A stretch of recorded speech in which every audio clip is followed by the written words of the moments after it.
ini loh kejaksaan, bukan hanya melakukan penuntutan, bukan hanya melakukan persidangan di pengadilan negeri, tetapi kita juga memikirkan masalah kepentingan sosial gitu. Kita kenalkan ini loh ada namanya restoratif justice. Jadi tidak semuanya masalah atau yang dibawa ke kejaksaan itu harus berakhir di meja hijau. Bukan kita memberikan efek jerah ataukah memberikan pembalasan, tetapi istilahnya mengembalikan tersangka pada keadaan semula untuk menjadi lebih baik lagi.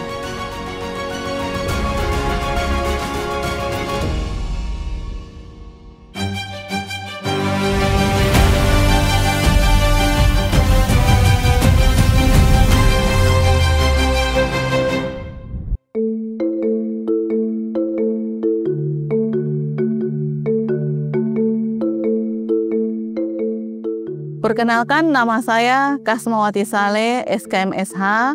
Sekarang saya menjabat sebagai Kepala Seksi Tindak Pidana Umum pada Kejaksaan Negeri Jeneponto dan sudah menjabat selama 1 tahun 10 bulan.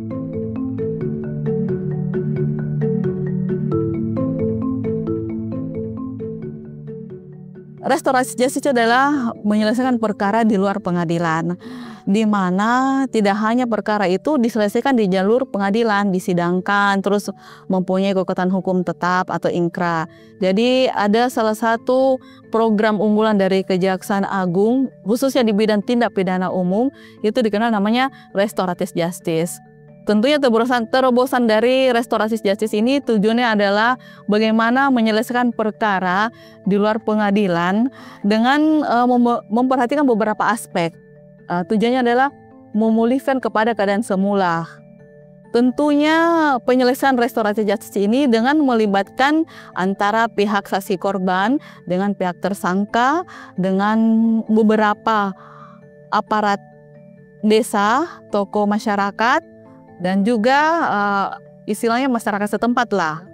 Memulihkan keadaan semula ini misalnya bisa saja memberikan ganti rugi kepada saksi korban, pengembalian barang. Tujuan daripada restoratif justice adalah bagaimana pemulihan kepada keadaan semula. Pemulihan keadaan semula ini bisa saja ganti rugi terhadap kerugian korban. Kerugian korban bisa saja kasus tindak pidana pencurian, misalnya barangnya diambil tanpa izin oleh tersangka. Nah, manakala barang tersebut sudah dijual, tersangka ini bisa memberikan ganti rugi kepada saksi korban senilai barang milik korban yang diambil. Di samping itu, pemulihan juga bisa dari segi pemberian ganti rugi terhadap biaya pengobatan daripada saksi korban. Jadi RJI ini tidak hanya fokus pada pelaku saja, tetapi kita juga fokus bagaimana mengembalikan kepentingan daripada pihak saksi korban. Mungkin dari pelaku, misalnya bukan kita memberikan efek jerah ataukah memberikan pembalasan, tetapi istilahnya mengembalikan kepada tersangka pada keadaan semula, misalnya untuk menjadi lebih baik lagi dengan di-RJ-kannya. Proses restoratif justice itu sebenarnya tergantung daripada situasi juga, karena misalnya kan ada namanya kegiatan profiling tersangka. Itu profiling tersangka itu tergantung dari medannya, apakah jauh dari lokasinya, dari kantor kejaksaan ataukah dekat. Dan juga sebelumnya kan ada namanya persiapan administrasi restoratif justice. Administrasinya dulu dilengkapi. Terus kita hadirkan para pihak saksi korban, pihak tersangka, dan kita lakukan testimoni. Karena melihat hal tersebut, jadi gini, kami di Kejaksaan Negeri Jeneponto ini membuat suatu terobosan. Nah, bagaimana kalau kita lakukan restoratif justice ini bukan hanya di lingkup internal di kejaksaan. Nah, selama ini kan kita di lingkup internal, ada rumah RJ yang dibuat di dekat kantor atau lingkup kantor kejaksaan. Kita datangkan para pihak baik tersangka, korban, pihak aparat desa atau ke masyarakat. Mereka datang itu kan membutuhkan waktu juga ya, menunggu mereka. Kita buat solusi, inovasi. Bagaimana kalau kita lakukan restoratif justice ini di kantor desa atau kantor kelurahan.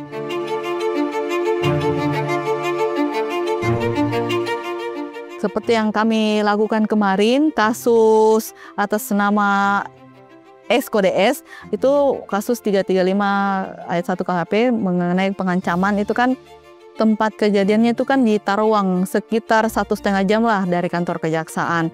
Nah, makanya kami dari pihak kejaksaan menghubungilah kepala desanya. Bagaimana kalau kami lakukan kegiatan restoratif justice ini di kantor desa? Tujuannya ini selain untuk memberikan sosialisasi kepada masyarakat bahwa ini loh kejaksaan, bukan hanya melakukan penuntutan, bukan hanya melakukan persidangan di pengadilan negeri, tetapi kita juga memikirkan masalah kepentingan sosial gitu. Kita kenalkan ini loh ada namanya restoratif justice. Jadi tidak semuanya masalah atau yang dibawa ke kejaksaan itu harus berakhir di meja hijau, tetapi kita bisa juga mendamaikan di level kejaksaan. Selain itu kita mensosialisasi, tercapai juga lah kesepakatan damai antara pihak korban dan tersangka. Tujuannya juga untuk kita mengetahui juga tanggapan masyarakat. Ini kan harus juga restoratif justice-nya harus ada memberikan stigma positif bagi masyarakat. Jangan sampai kita lakukan kegiatan RJ ini, ada masyarakat yang tidak setuju apabila mereka berdamai. Itu juga kita harus pertimbangkan. Jadi benar-benar ini mengembalikan kepada keadaan semula. Ini bukan hanya pihak saksi korban dengan pihak tersangka, tetapi juga pihak masyarakat. Bagaimana ini kondisi sekitar masyarakat setelah kejadian ini kembali jadi harmonis. Di samping itu juga ada ya perkara yang antara sepupu dengan sepupu. Nah, itu kan ternyata yang melandasi terjadinya konflik mereka itu masalah itu ya, hak warisan.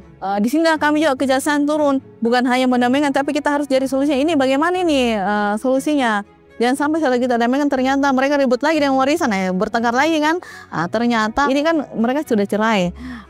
Mantan suaminya memberikan kewenangan penuh pengelolaan warisan berupa rumah dan sawah kepada mantan istrinya. Akhirnya itu mereka sepakat berdamai. Termasuk juga itu mertua dengan menantu.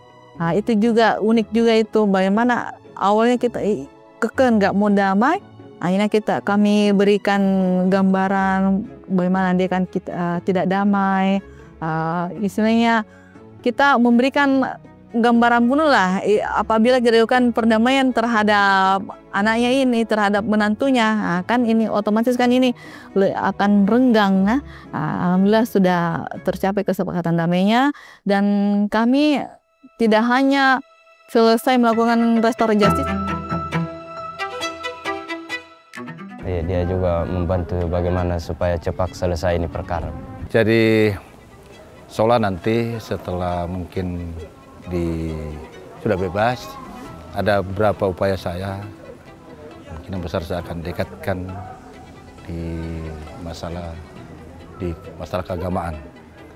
Karena kemarin itu saya dengar itu ternyata itu dia pintar juga mengaji, jadi kemungkinan besar nanti saya coba, saya tanya kesediaannya, apakah dia bersedia untuk masuk mengaji.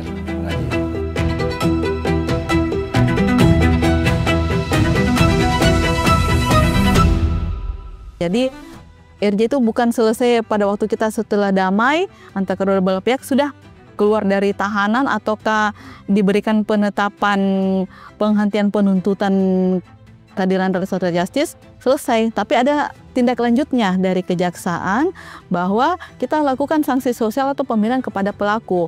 Misalnya kalau untuk kasus yang bukan kaitannya dengan harta benda, ataukah ini kasus yang kaitannya dengan orang misalnya kasus penganiayaan ataukah kasus pengancaman, itu kita biasanya kita memberikan pembinaan sosial, misalnya membersihkan masjid ataukah menjadi imam masjid, bisa saja.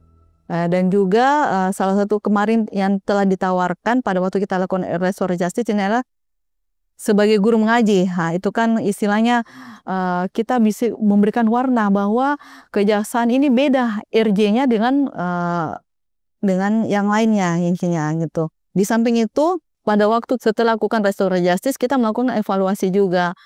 Misalnya kemarin pada waktu kami lakukan evaluasi ternyata waktu tepatnya pada waktu kita lakukan profiling, ternyata salah satu pelaku tindak pidana ini ternyata seorang guru mengaji. Ada beberapa santrinya, dan setelah kami tanya, mereka ini kekurangan Al-Quran atau Iqra untuk santrinya sekitar 60. Maka kami kejaksaan turun di tengah-tengah masyarakat, memberikan bantuan berupa Al-Quran Iqra. Ini sebagai wujud bahwa kita kejaksaan itu juga memperhatikan masyarakat, begitu. Turun di tengah-tengah masyarakat, bukan hanya untuk aspek pembalasan, memberikan efek jerah ataukah pembalasan kepada pelaku.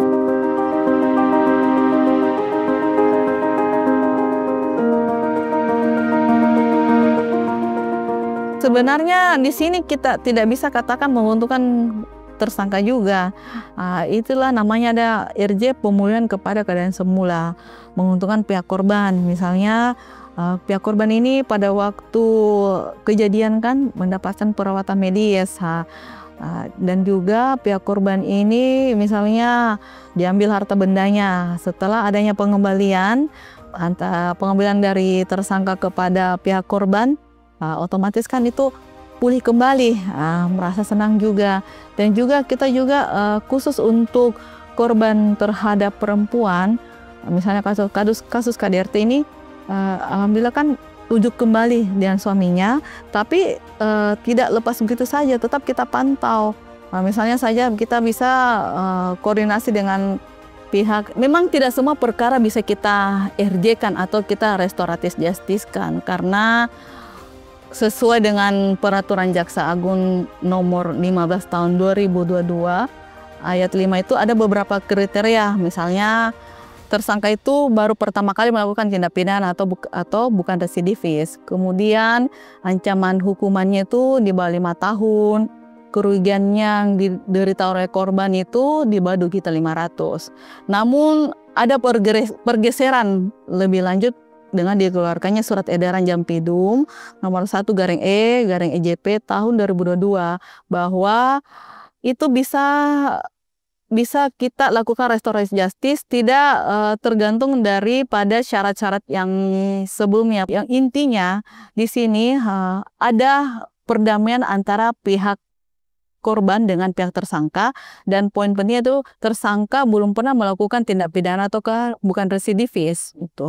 Ada beberapa kasus juga yang tidak bisa direstorasi justice-kan, misalnya kasus yang mengganggu keamanan negara, kasus asusila, kasus tindak pidana lingkungan hidup, ataukah kasus tindak pidana korupsi, kasus tindak pidana pemilu, itu tidak bisa direstorasi justice-kan. Walaupun antara kedua belah pihak, antara saksi korban dengan tersangka itu mereka berdamai, kita juga harus melihat latar belakang mereka melakukan tindak pidana, karena tidak semua juga perkara kita bisa RJ-kan.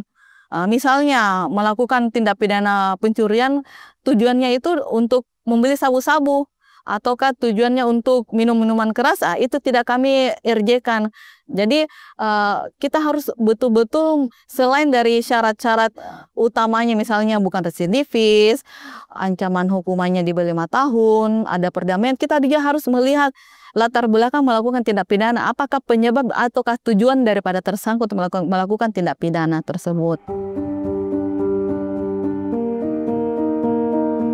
Saya kadang-kadang menekankan kepada mereka bahwa kegiatan RJ ini hanya diberikan kesempatan sebanyak 1 kali. Manakala melakukan lagi tindak pidana, walaupun itu kedua belah pihak berdamai, ya kita tidak ada lagi kegiatan RJ bagi pelaku. Jadi kemarin saya ada damaikan antara mertua dan menantu. Sebenarnya ada dua perkara, antara menantu dengan mertua dengan besannya. Begitu. Jadi pendekatan saya ini kan mertuanya ini, yang korban ini sebagai mertuanya kan agak keras gitulah. Untuk istilahnya didamaikan di tahap penyidikan, mereka tidak mau damai. Akhirnya pada waktu selesai tahap 2 saya coba kaji, ini saya coba lagi untuk RJ-kan. Pertama-tama saya panggillah saksi korban itu dalam ini mertuanya.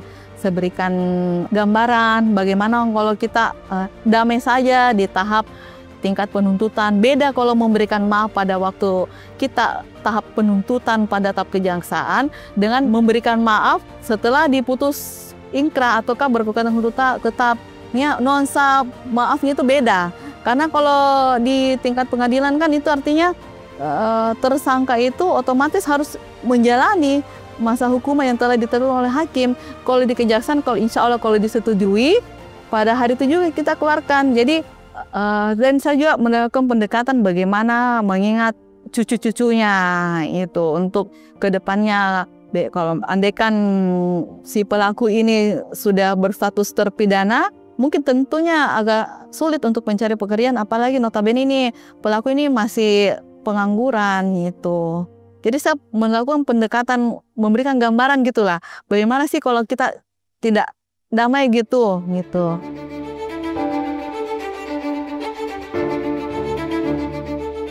Kemarin itu ada beberapa kasus yang unik juga ya, karena korban ini mau damai dan tersangka tidak mau. Korban ini minta biaya ganti rugi untuk biaya pengobatannya. Dan juga korban sudah dijanji sama suami si tersangka untuk memberikan biaya pengobatan. Sudah kami tawarkan, kami berikan kesempatan, kami bawa gitu kan dipertemukan antara tersangka dengan korban. Bagaimana kalau kalian damai, korban ini menginginkan biaya pengobatan sekitar sekian. Kami berikan kesempatan, nanti diinfokan kepada kami. Sampai beberapa hari tersangka kayaknya tidak mau deh, katanya lebih baik menjalani hukuman dibanding damai dengan korban. Istilahnya kalau di Jeneponto kan itu ada istilah sirine apache, harga diri lebih dipentingkan dibanding istilahnya yang lainnya gitu.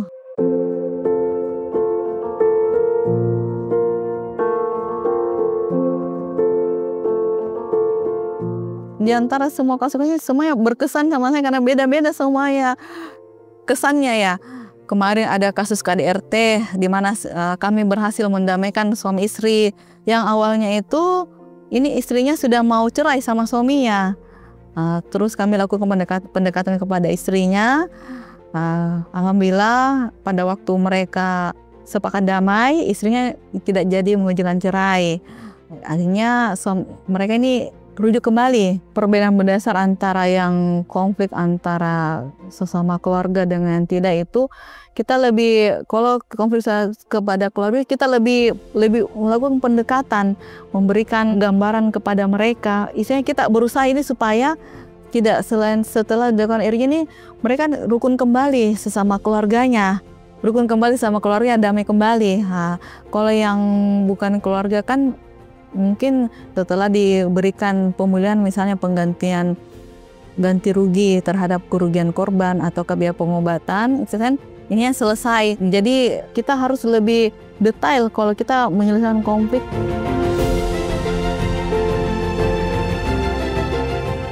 Ibu Kasmawati selaku Kasibidum sangat luar biasa. Artinya semua kasus tidak mesti harus masuk penjara atau masuk sel. Dengan adanya restoratif justice, kita mengharapkan antara pelaku dan korban tidak ada lagi dendam ataukah tidak ada lagi rasa sakit hati. Jadi dipertemukannya dengan restoratif justice, kami tentu mendukung dari langkah-langkah dari kejaksaan. Melalui Kasipidum yang berkunjung ke kantor kami dikatakan bahwa untuk kasus contoh KDRT itu bisa dilakukan restoratif justice. Artinya kasus ini tidak perlu dilimpahkan sampai di pengadilan, cukup sampai di kejaksaan. Kita melakukan pendampingan tentunya dengan kejaksaan dan mendamaikan kedua belah pihak, itu kami sangat mendukung. Karena selama ini kalau ada kasus-kasus yang berhubungan dengan KDRT itu hanya sampai di Polres. Itu pun kalau misalnya ada yang perlu kami damaikan, maksudnya melibatkan psikolog, kami sampai rujuk ke Makassar. Tapi alhamdulillah karena ini ada kejaksaan itu melakukan restoratif justice, kami sangat mendukung.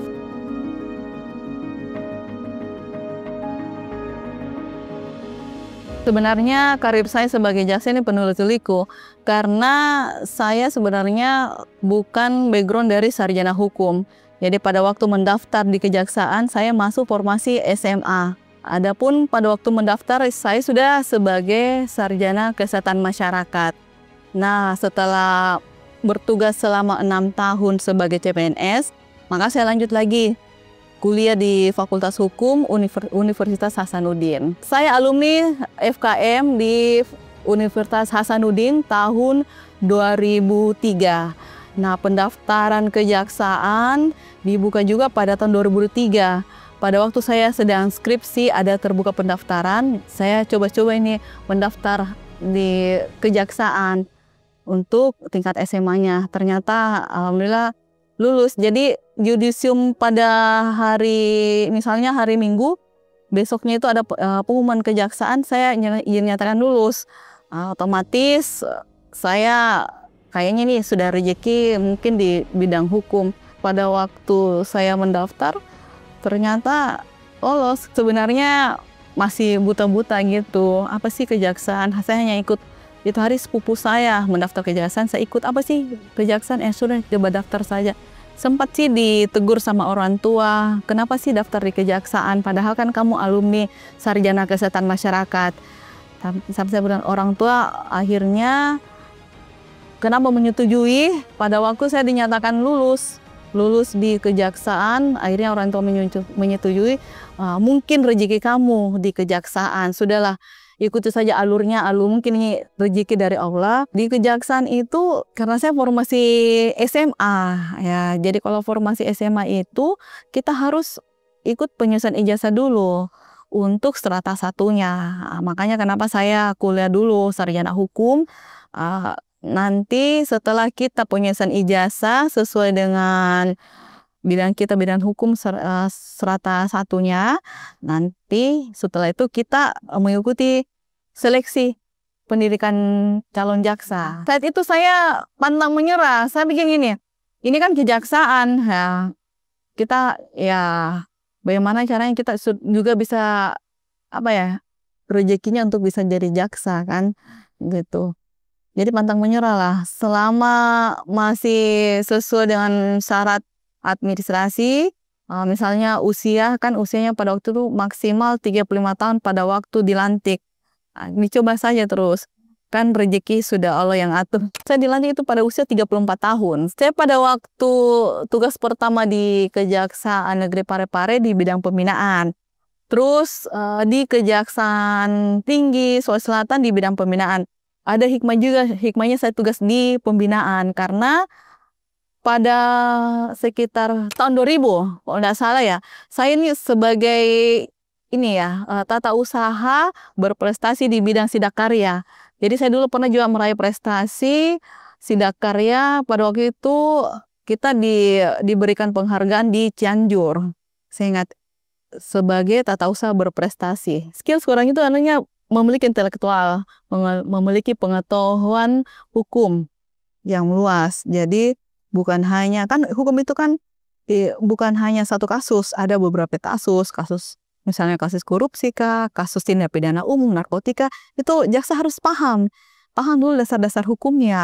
Itu kan dijadikan dasar untuk melakukan pembuktian di persidangan, untuk menentukan apakah perkara ini terpenuhi 2 alat bukti. Di samping itu, seorang jaksa itu juga harus berintegritas. Maksudnya ini betul-betul sadar bahwa kita ini kejaksaan ini adalah satu kesatuan. Apabila tanggung jawab jaksa itu bukan hanya diri pribadi, tapi apapun tindak lanjutnya itu berpengaruh pada institusinya kejaksaan. Dan jaksa itu harus mempunyai empati sosial. Jadi kita jaksa tidak hanya dituntut untuk melakukan penuntutan untuk setiap perkara kasus kejahatan, kita juga harus bisa tampil di tengah-tengah masyarakat untuk memperkenalkan bahwa kejaksaan itu bukan hanya kerjanya di bidang penuntutan di pengadilan, melakukan persidangan, tetapi ada juga memberikan stigma positif di masyarakat. Ini harus memiliki empati sosial.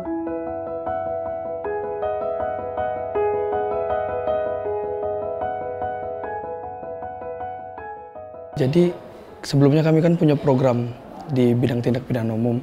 Nah, Ibu itu mau program itu lebih baik lagi kalau bisa kita buat program lagi. Contohnya tilang yang semulanya kita go tilang, kita ngantar ke pelanggar gitu kan, terus nanti bayarnya on the spot. Ibu bikin inovasi baru lagi, tilang on the spot. Jadi kita yang datengin tuh kayak tempat CFD, tempat-tempat umum kayak masjid yang rame, terus pasar, mungkin pas weekend kayak gitu. Ibu memberikan edukasi baru bahwa tidak perlu takut datang ke kejaksaan. Di kejaksaan itu tinggal ngambil barang bukti kok, bayar, ambil, udah pulang. Jadi ibu menghilangkan stigma-stigma negatif orang-orang tentang kejaksaan, Mbak. Untuk kegiatan restoratif justice sendiri itu kan dianggarkan di anggaran tidak sebanyak yang sudah dilaksanakan ini. Jadi dianggarkan itu cuman kalau saya nggak salah ya 3 apa 5 perkara. Nah, untuk ke lapangan buat bensin, makannya kami itu dari ibu, pakai duit pribadinya ibu, gitu. Nggak pernah, nggak bisa ngambil dari anggaran karena anggarannya udah habis. Nah, ini kan kami sekarang sudah kurang lebih 28 perkara yang diajukan restoratif justice. Nah, selebihnya itu ibu semua. 20 perkara itu ibu kasih Pidum yang tanggung. Baik bensinnya, makannya, ibu semua. Dan ibu, nah itu yang saya bilang, ibu tuh nggak pernah ngeluh. Ibu nggak pernah ngeluh soal itu kayak, ini gimana sih, nggak pernah ada gendumel pun nggak pernah. Ibu ya udah, ayo kan buat kerja juga. Semangat kerjanya itu Mbak, dan jangan selalu menghadapi pekerjaan itu dengan keluhan.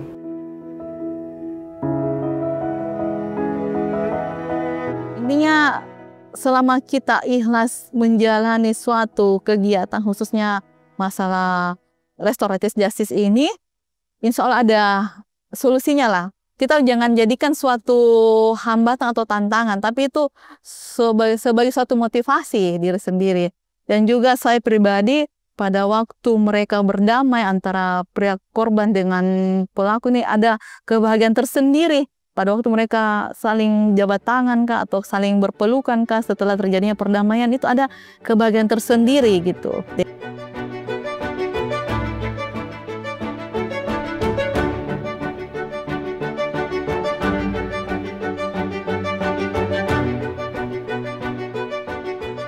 Bu Kasmawati di sini sebagai Kaspidum, yang bersangkutan sangat membantu pekerjaan saya sebagai Kejari dalam proses perkara RJ, dan beliau mendorong dan membantu permohonan RJ sesuai dengan peraturan kejaksaan nomor 15 tahun 2020 tentang perkara RJ di Kejari Jidai Ponto ini.